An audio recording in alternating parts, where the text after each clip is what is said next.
4분 10초. 우리나라에서 심장마비가 일어나는 주기입니다. 지금 이 영상을 보시는 동안에도 누군가는 가슴을 부여잡고 쓰러지고 있습니다. 그런데 더 무서운 사실이 있습니다. 혼자 계실 때 심장마비가 오면 살 확률이 3.7배나 낮아집니다. 도와줄 사람이 없기 때문입니다. 여러분, 혹시 가슴이 답답하거나 왼팔이 저리신 적 있으신가요? 소화가 안 되나 싶어서 그냥 넘기신 적은요? 그것이 바로 심장이 보내는 경고일 수 있습니다. 저는 35년간 5천 명이 넘는 심장 환자를 치료해온 심장내과 전문의입니다. 오늘 여러분께 혼자서도 살아남을 수 있는 7가지 응급법을 알려드리겠습니다. 이 방법을 아느냐 모르느냐가 삶과 죽음을 가릅니다. 실제로 78세 김동철 어르신은 이 방법으로 혼자서 심장마비를 이겨내셨습니다. 오늘 이 영상 끝까지 보시면 여러분도 반드시 살 수 있습니다. 손주들과 오래오래 함께 하시려면 꼭 기억해 두세요. 자, 먼저 심장마비의 진짜 모습을 알려드리겠습니다. 영화에서처럼 갑자기 쓰러지는 게 아닙니다. 우리 몸은 최소 30분에서 몇 시간 전부터 신호를 보냅니다. 문제는 이 신호가 너무 흔한 증상이라서 대수롭지 않게 넘어간다는 것입니다. 대한심장학회 발표에 따르면 심장마비 환자의 85%가 처음 증상을 다 앓은 것으로 착각합니다. 소화가 안 되나, 어깨가 아픈가, 감기 기운인가 하면서 말입니다. 그러다가 소중한 시간을 놓치고 돌이킬 수 없는 상황이 됩니다. 우리 세대는 자식 키우느라 내 건강은 뒤로 했습니다. 아프면 참고 버티는 게 당연했습니다. 하지만 지금은 다릅니다. 제대로 알아야 합니다. 첫 번째 신호는 가슴 한가운데가 눌리는 느낌입니다. 환자분들이 어떻게 표현하시는지 아십니까? 코끼리가 가슴 위에 앉아 있는 것 같다고 하십니다. 큰 돌덩이로 누르는 것 같다고도 하시고요. 중요한 것은 이 아픔이 15분 이상 계속된다는 점입니다. 잠깐 아팠다가 사라지는 것과는 다릅니다. 그리고 심장약을 드셔도 나아지지 않습니다. 여러분, 혹시 이런 경험 있으신가요? 가슴이 무겁거나 답답한 느낌이 15분 넘게 계속된 적이요. 있으시다면 오늘 내용을 더욱 주의 깊게 들어주세요. 두 번째 신호는 아픔이 퍼져나가는 것입니다. 가슴의 아픔이 왼팔로, 때로는 양팔로 뻗어나갑니다. 그리고 목, 턱, 등까지 아파올 수 있습니다. 특히 여성분들은 턱이 아픈 경우가 많습니다. 치과에 가려다가 응급실에 오시는 분들도 계십니다. 서울대병원 연구에 따르면 여성 심장마비 환자의 43%가 턱 통증을 경험했습니다. 세 번째 신호는 이유 없이 무척 피곤한 것입니다. 아무것도 안 했는데 왜 이렇게 피곤하지? 이런 생각이 드시면 의심해 보셔야 합니다. 특히 여성분들에게 많이 나타납니다.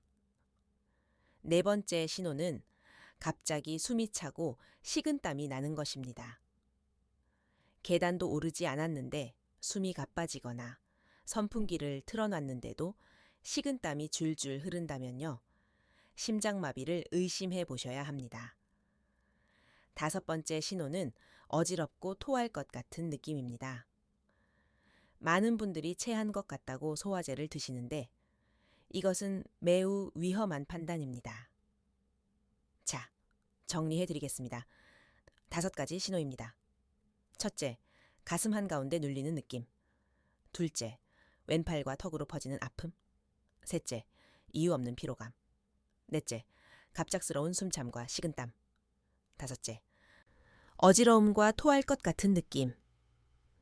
이 중 2가지 이상 나타나면 즉시 심장마비를 의심하고 행동하셔야 합니다.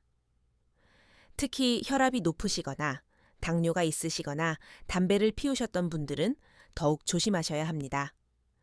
이런 위험 요소가 있는 60세 이상 분들의 심장마비 위험은 일반인의 5배입니다. 그런데 여기서 희망적인 소식이 있습니다. 이런 위험 요소가 있어도 제대로 준비만 되어 있으면 충분히 이겨낼 수 있습니다. 7, 8세 김동철 어르신이 바로 그 증거입니다. 김동철 어르신 이야기를 자세히 말씀드리겠습니다. 그날 아침 어르신은 평소처럼 6시에 일어나셨습니다. 커피를 끓이고 신문을 읽으시던 중이었습니다. 그런데 갑자기 가슴이 답답해지기 시작했습니다. 처음에는 어제 저녁을 많이 먹었나 하고 넘어가려 하셨습니다. 하지만 10분, 20분이 지나도 답답함이 사라지지 않았습니다. 오히려 점점 더 심해졌습니다. 그리고 30분이 지나자 왼쪽 팔이 저리기 시작했고 턱까지 아파왔습니다. 이때 김동철 어르신은 번개처럼 깨달으셨습니다. 아, 이거 심장마비 증상이구나. 여러분, 바로 이 깨달음이 김 어르신을 살린 겁니다. 만약 나이가 드니까 여기저기 아프네 하고 넘어가셨다면 어땠을까요? 생각만 해도 끔찍합니다. 김 어르신은 당황하지 않으셨습니다. 왜냐하면 미리 준비가 되어 있었거든요. 시계를 보시며 마음속으로 중얼거리셨답니다. 자, 이제 시작이다. 차근차근 해보자. 이것이 바로 준비된 사람과 준비되지 않은 사람의 차이입니다. 준비된 사람은 위기의 순간에도 침착합니다. 무엇을 해야 할지 알고 있기 때문입니다. 자, 이제 가장 중요한 내용입니다. 제가 35년간 수천 명의 심장마비 환자를 살리며 만든 혼자서도 살 수 있는 7가지 응급법입니다. 국립심폐소생술위원회 자료에 따르면 이 방법을 정확히 따르면 생존율을 87%까지 끌어올릴 수 있습니다. 먼저 기억하셔야 할 것은 소중한 시간입니다. 심장마비 증상이 시작되면 첫 1분이 가장 중요합니다. 이 1분을 어떻게 보내느냐가 삶과 죽음을 가릅니다. 첫 번째, 모든 행동을 멈추고 안전한 곳에 앉으세요. 증상을 느끼는 순간 무엇을 하고 계시든 즉시 멈추십시오. 걷고 계시면 걷기를 멈추고, 서 계시면 앉으십시오. 절대로 좀 더 버텨보자는 생각은 하지 마시기 바랍니다. 앉을 때는 반드시 등바디가 있는 의자나 소파에 앉으시기 바랍니다. 바닥에 주저앉으시면 피가 잘 돌지 않습니다. 김동철 어르신은 현관문을 나서려다가 증상을 느끼셨을 때 즉시 현관 의자에 앉으셨습니다. 만약 그대로 산책을 나가셨다면 길에서 쓰러지셨을 겁니다. 두 번째, 아스피린 한 알을 씹어서 드세요. 집에 아스피린이 있으시면 백미고란의 한 알을 씹어서 드십시오. 삼키지 마시고 반드시 씹어서 드시기 바랍니다. 왜 씹어야 할까요? 씹어서 드시면 5분 안에 흡수됩니다. 그냥 삼키면 30분이 걸립니다. 피덩어리를 녹이는 시간이 6배나 빨라지는 겁니다. 하버드 의과대학 연구에 따르면 아스피린을 씹어 드신 환자의 심장 손상이 40% 줄어들었습니다. 다만 아스피린이 없으시다고 당황하지 마십시오. 아스피린은 있으면 좋지만 없어도 괜찮습니다. 바로 세 번째로 넘어가시면 됩니다. 그리고 아스피린 알레르기가 있으시거나 위장 질환이 있으신 분들은 드시지 마시고 다음으로 넘어가세요. 세 번째, 객실2구에 신고하되 주소를 정확하게 말씀하세요. 110기구에 전화하실 때 가장 중요한 것은 정확한 주소입니다. 심장마비로 의식이 흐려질 수 있기 때문에 처음에 명확하게 말씀해 주셔야 합니다.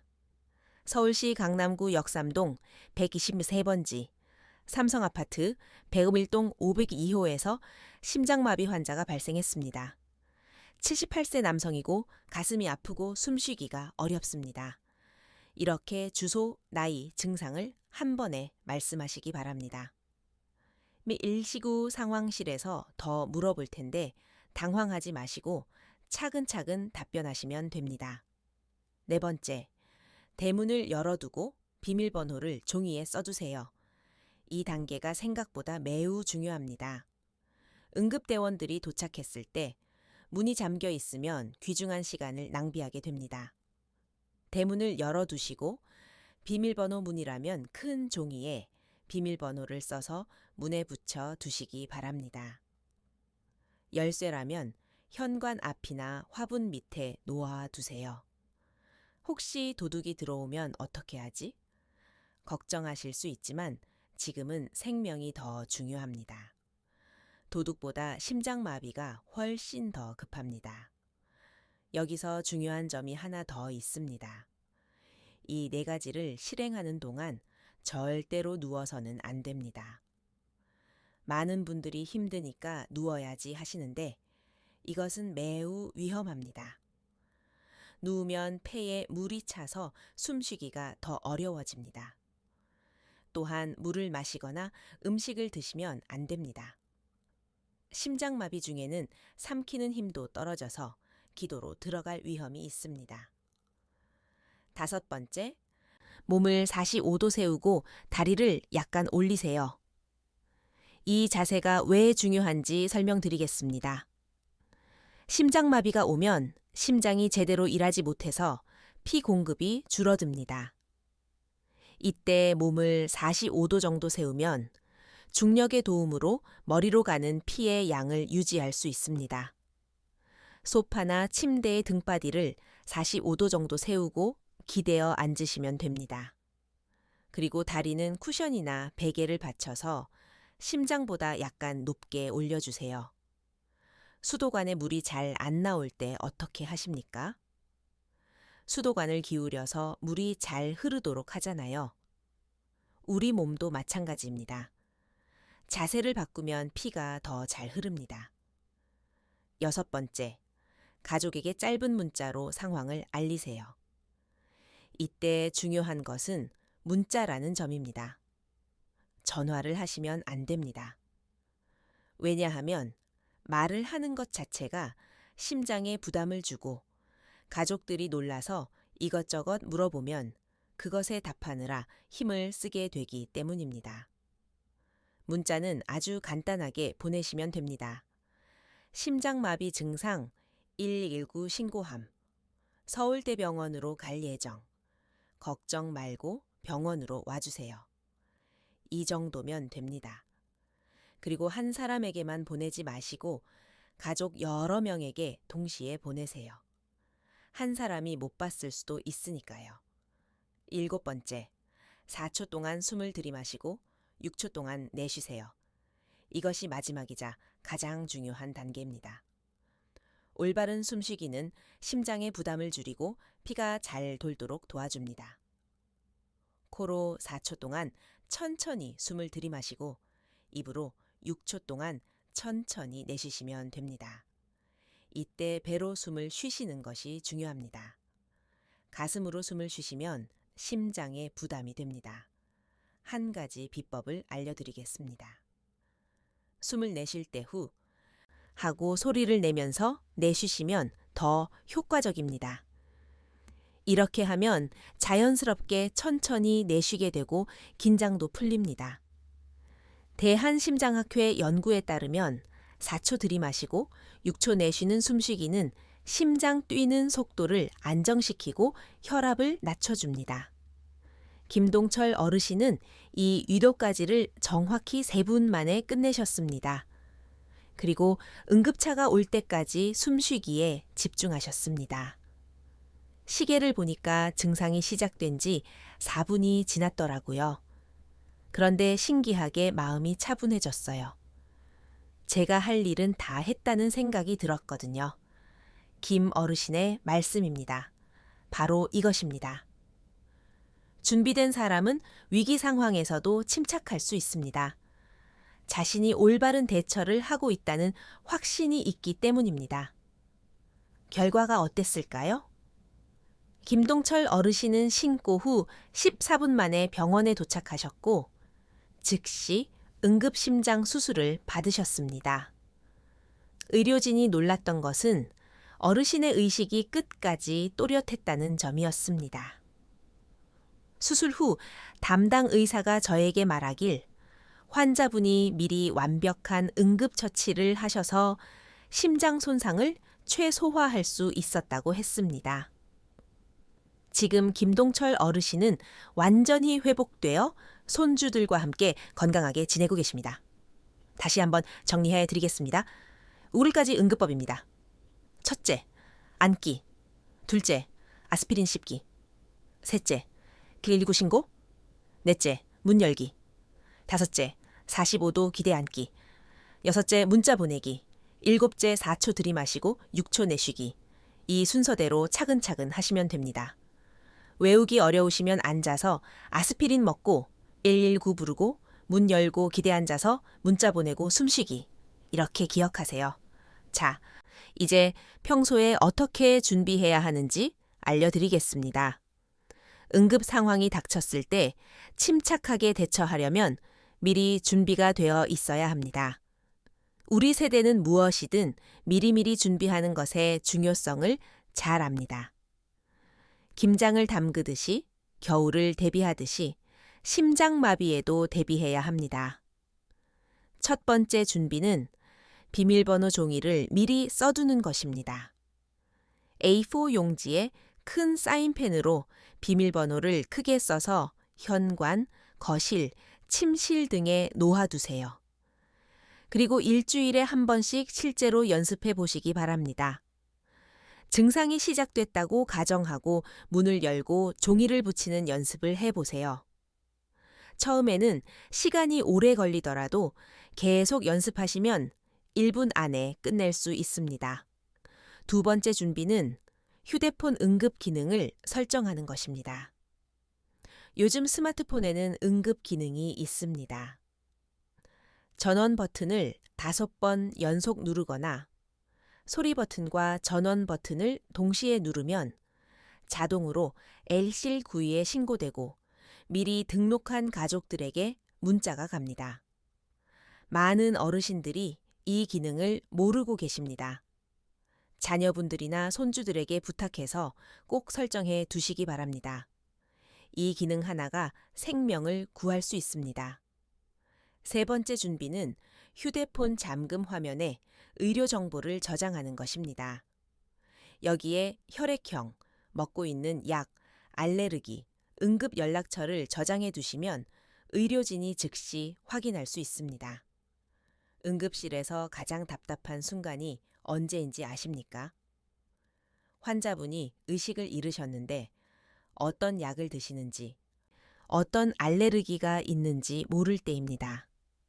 이런 정보가 있으면 치료 시간을 30분 이상 줄일 수 있습니다. 네 번째 준비는 아스피린과 행동 지침을 냉장고에 붙여두는 것입니다. 냉장고 문에 이금까지 응급법을 크게 써서 붙여두시기 바랍니다. 그리고 아스피린 한 통을 냉장고 위에 놓아두세요. 유통기한은 정기적으로 확인하시고요. 준비의 힘을 보여주는 사례가 있습니다. 74세 오선미 할머니는 혼자 사시면서 아무런 준비를 하지 않으셨습니다. 어느 날 심장마비 증상이 시작되자 당황하시면서 직접 운전해서 병원에 가려고 하셨습니다. 결과가 어떻게 됐을까요? 운전 중에 의식을 잃으시면서 사고가 났습니다. 안타깝게도 그 자리에서 돌아가셨습니다.